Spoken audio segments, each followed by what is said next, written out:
une fois de plus de nous faire honneur en prenant rendez-vous avec le désormais habituel Une date, une histoire. Pour la circonstance, nous aurions bien voulu nous faire accompagner par la grande fanfare kimbanguiste de Paris. Au vu des circonstances, ils se sont rendus en Kamba pour leur festivité. Le dimanche 5 juin 1921, Papa Simon Kimbangu se mit à prier. Il s'adressa au Seigneur en prévision des événements qui allaient arriver le lendemain. Mais en quels termes s'adressa-t-il au Seigneur? Papa Simon Kimbangu va choisir ces mots précisément pour s'adresser au Seigneur. Il va dire à peu près ceci: Seigneur ou Père, c'est demain qu'ils viendront m'arrêter. Je ne suis qu'un homme. Quand ils viendront, fais en sorte qu'aucun individu ne puisse périr. Et si l'un d'entre eux trouvait la mort, le monde aura peur de vous servir. Il demande également au Seigneur de regarder l'amour que ses collaborateurs ont envers son œuvre. Justement, il va plaider pour que le Seigneur, donc Dieu, épargne ses collaborateurs ou tous ses compagnons de ces vices qui allaient leur être infligés le lendemain par Morel. Mais il y a une chose qu'il faut préciser ici, c'est que Papa Simon Kimbangu était averti de l'arrivée imminente de Morel. Mais comment était-ce possible à cette époque? Si on revient sur le contexte de l'époque, il lui était impossible, on va dire ça comme ça, il lui était carrément impossible d'être informé à l'avance de l'arrivée de Morel. Mais une fois de plus, on va comprendre qu'il s'agit là d'un exemple parfait de toute la portée divine de la mission de Papa Simon Kimbangu, parce qu'il a été révélé par l'Esprit que Morel allait venir le lendemain précisément, comme il l'a dit dans sa prière, pour tenter de l'arrêter. Au soir, Papa Simon Kimbangu fit un déplacement à Lukengo en compagnie de ses quelques collaborateurs sacerdotaux pour encourager un groupe de jeunes gens qui s'adonnaient à glorifier le Seigneur Jésus par des cantiques et des prières. Ils s'étaient réunis pour la circonstance dans la maison de Mbuta Kilumana. Furent de la partie Papa Thomas Tuvumana, son fils aîné Papa Charles Kisolokele et Papa Samuel Diakanoa. Plus tard, Papa Simon Kimbangu et les siens se rendirent au Beko ou veillée de prière dans la savane jonchant la route qui mène vers Kimbonza. Cependant, pour dissiper le souci qui rongeait ses collaborateurs et raffermir leur foi, Papa Simon Kimbangu fit une démonstration de sa toute-puissance divine. Toute la nuit, ils regardèrent les anges tressaillir de joie. Ils assistèrent au Kembo Miamazulu, c'est-à-dire la félicité céleste, comme aimait souvent le raconter Maman Mikala Mandombe. Par cet acte d'une haute portée spirituelle, Papa Simon Kimbangu galvanisait le courage de ses collaborateurs en les laissant communier toute la nuit avec les anges. Lorsque Papa Simon Kimbangu fut averti de l'arrivée imminente de Morel au petit matin, il dit à la foule que tous ceux qui ont peur s'en aillent et que fassent de même ceux qui ne peuvent répondre par la violence. Il va sans dire que l'arrivée de Morel ne fut pas un hasard. La pression des missionnaires catholiques et des commerçants fut d'une telle ampleur que le gouverneur général du Congo belge, Maurice Lipens, ordonna l'arrestation de Papa Simon Kimbangu. C'est la raison pour laquelle la Troïka, catholique, protestant, administration, s'était réunie le 1er juin 1921 à Mbanza-Ngungu pour statuer sur le cas de l'illuminé de Nkamba. Le même jour, le commissaire de district du Bas-Congo, Monsieur Deléval, fit parvenir à Morel le télégramme numéro 1949 dans lequel il ordonna l'arrestation de Papa Simoki Mbangu avec l'intention de le diriger vers l'hôpital de Boma jusqu'à sa guérison.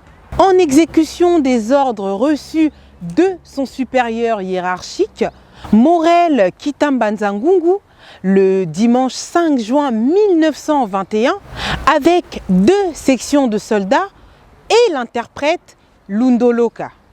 Le lundi 6 juin 1921, Morel arriva à Nkamba peu après midi. Les témoignages sont légion sur ce qui s'est réellement passé lorsque Morel et ses soldats arrivèrent à Nkamba. Dans sa version des faits, consignée dans la lettre numéro 390 du 6 juin 1921, Morel soutient que lorsqu'il arriva à Nkamba, il se heurta à l'hostilité des indigènes. Les visionnaires qui se tenaient devant poussaient des vociférations hostiles qui émeutaient la foule, voulant volontairement créer le désordre. Aux supplications de l'interprète Lundoloka de cesser ses attaques, la foule répliquait qu'elle allait s'emparer de lui et le tuer. Finalement, Morel, après avoir tiré des coups de feu en l'air, parvint à dissiper la foule. Papa Simoki Mbangu et ses acolytes saisit l'occasion pour s'enfuir. Après, sur les lieux, Morel trouva 5 fusils à pompe, dont 3 chargés. Morel affirmait que, même si les indigènes ne se sont pas servis de ces fusils, le fait qu'ils soient cachés dans l'herbe prouvait à suffisance leur intention de nuire. En plus de cette lettre, Morel rédigea un rapport à ses supérieurs et au substitut du roi à Boma. Ce qui est vrai, ce jour-là, le lundi 6 juin 1921, Morel fut le plus grand perdant. En manquant l'arrestation de Papa Simoki Mbangu, Morel avait raté son objectif principal, ce qui lui aurait valu de gravir très rapidement les échelons dans sa carrière et d'avoir peut-être son nom gravé dans le panthéon de l'histoire coloniale belge pour avoir arrêté Papa Simoki Mbangu. La version de Morel comparée à celle des autres témoins oculaires contient des contre-vérités qu'il convient de balayer d'un revers de la main. Papa Paul Nyouvudi, un habitant de cette contrée, rapporte que lorsque Morel arriva à Nkamba avec une vingtaine de soldats armés, il ordonna immédiatement l'arrestation de Papa Simoki Mbangu. Les soldats s'emparent de Papa Simoki Mbangu et se mirent à le battre sauvagement avec les crosses de leurs fusils.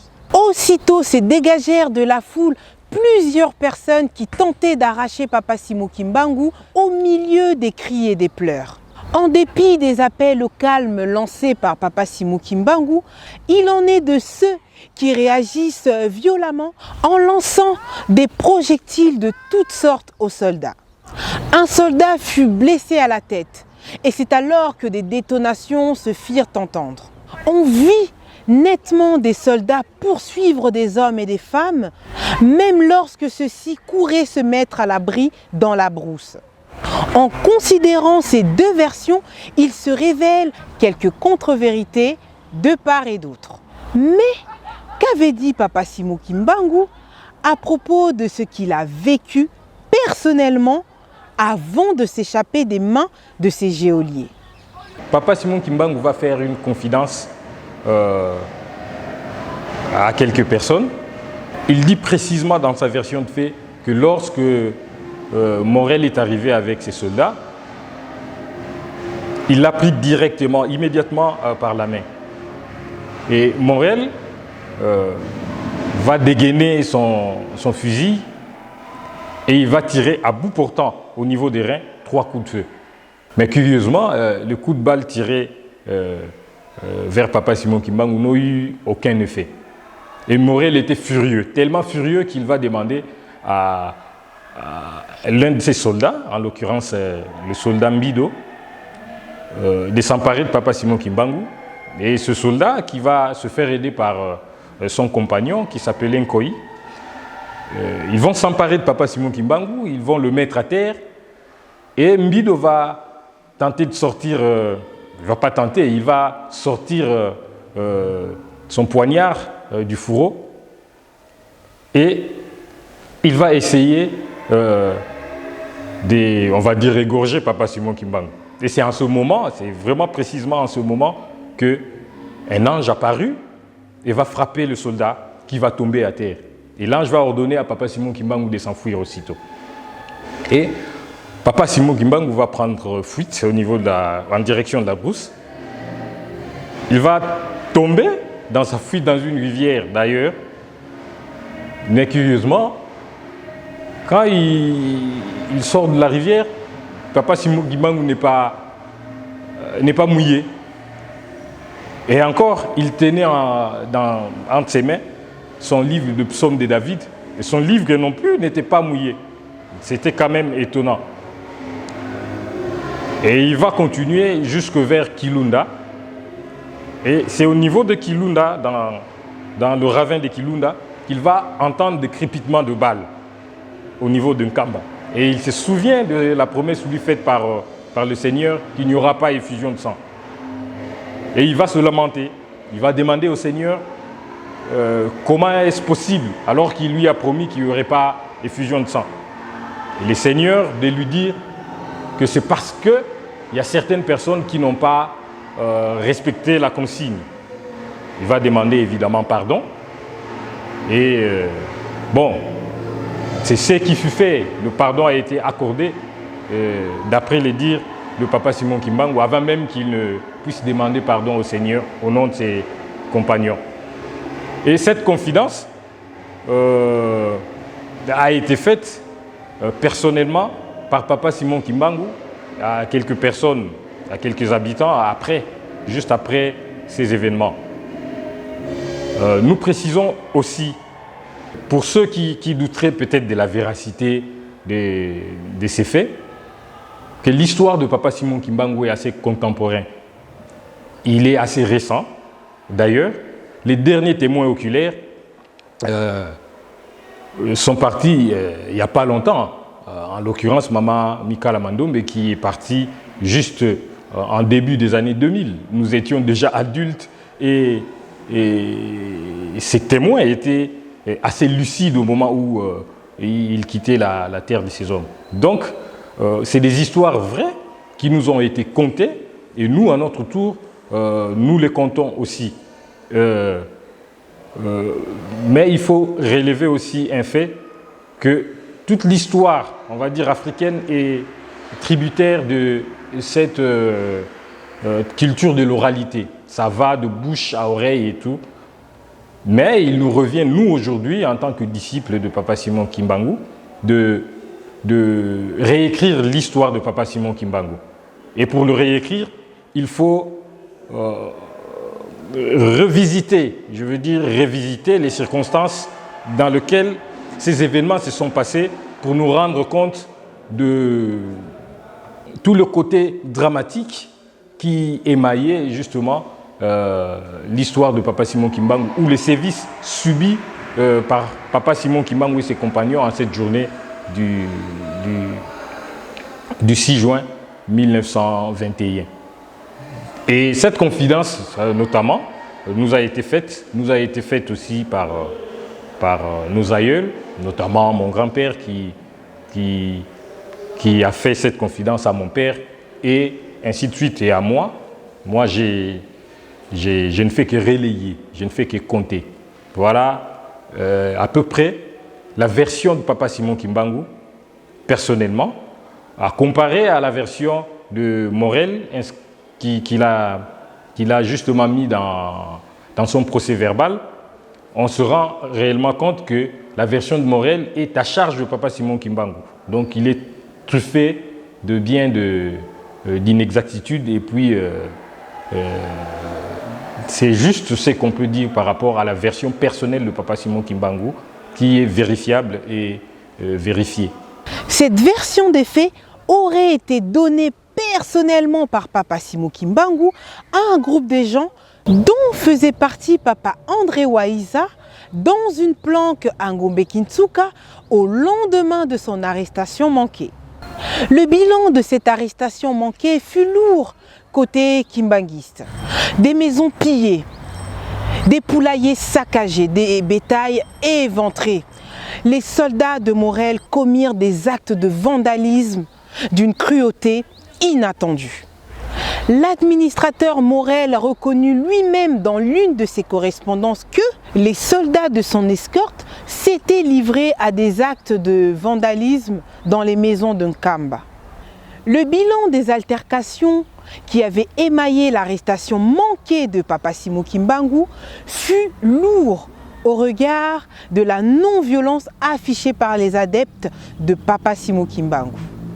L'on comptera dans les rangs des kimbanguistes un mort, l'enfant Kitangulu de Madame Nyongwa, tiré à bout portant par les soldats de Morel, mais aussi l'arrestation de maman Thérèse Mbonga et de papa Ndangi Pierre, deux collaborateurs sacerdotaux de Papa Simo Kimbangu, de Bidi Kimpunda, son beau-frère, de papa André Mbaki, Matufwene Lengue, Émile Zola et papa Jean Moukoko.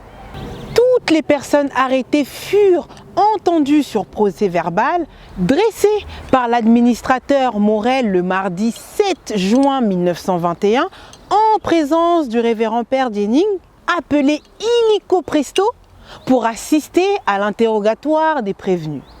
Quoi que l'on dise, on retiendra que l'union sacrée avait fonctionné à merveille en exécutant les décisions prises lors de leur conciliabule le 1er juin 1921 à Mbanza-Ngungu. L'histoire et la mémoire collective retiendront qu'à partir de ces faits, l'affaire Papa Simo Kimbangu fut, primo, un complot bien orchestré depuis les sphères coloniales, ecclésiastique, mystique et le milieu des affaires. Secondo, la date du 6 juin 1921 augura l'ère d'une vaste campagne de brimades, d'emprisonnement, de déportation, de génocide des kimbanguistes pendant presque 37 ans. Papa Matufwene Lengue, papa Émile Zola, papa Moukoko Jean furent remis en liberté après leur interrogatoire serré du mardi 7 juin 1921. Mais un détail important mérite d'être précisé. Le voilà ou bâton sacré de Papa Simo Kimbangu lui fut arraché par les assaillants lors des échauffourées. Outre la mort de l'enfant Kitangulu, sa mère Nyongwa fut grièvement blessée par une balle tirée à bout portant par un des soldats de Morel. Quant à maman Thérèse Mbonga, elle fut sauvagement battue. Des coups de crosse de fusil, des coups de pied au bas-ventre qu'elle aurait reçus fut d'une telle violence qu'enceinte qu'elle était, l'infortunée en mourut quelques jours plus tard à Mbanza-Ngungu. À son arrivée, le révérend Djening réprimanda Morel pour l'effusion de sang qu'il avait provoquée. Les propos du pasteur protestant révélateur des crimes contre l'humanité, des droits humains et du génocide qui s'ensuivirent contre les kimbanguistes restent à ce jour un coup près suspendu sur la Belgique. Décidément, la date du 6 juin aurait un lien particulier avec les émeutes. C'est ce qui se révèle après avoir interrogé l'histoire. Alors, que nous renseigne le monde en cette date du 6 juin? Le légendaire Jules César va vaincre le brillant Pompée lors d'une bataille. C'était un certain 6 juin en l'an 48 avant notre ère. Après 5 ans de guerre sur toute l'Europe ayant des conséquences pour toute l'humanité, l'opération Overlords est déclenchée en France. Le 6 juin 1944, c'est le débarquement des troupes alliées en Normandie. Les Anglais et les Américains atteignent les plages françaises de la Normandie pour tenter de freiner l'offensive allemande. Une action héroïque, certes, mais particulièrement sanglante. Le 6 juin 1982, Israël déclenche son artillerie contre le Liban lors d'une opération baptisée Paix pour la Galilée. Quel paradoxe! L'invasion se soldera par une victoire amère et une défaite diplomatique. En cette période de guerre, on notera que le 6 juin 1919, la Finlande déclenchera une guerre contre l'URSS.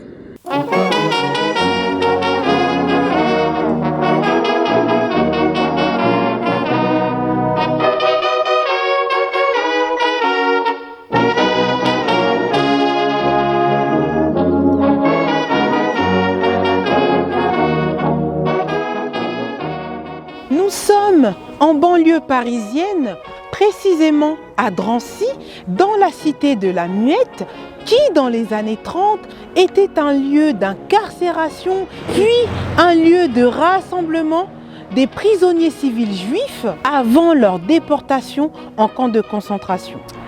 Pour ce 4e numéro, Une date, une histoire, c'est essentiellement consacré à l'envahissement de la cité sainte de Nkamba, point de départ de relégation massive des kimbanguistes vers les camps de concentration de Belingo et Kafela et bien d'autres. Toutefois, le rendez-vous est désormais connu. Je vous retrouve très bientôt à une nouvelle date pour une nouvelle histoire.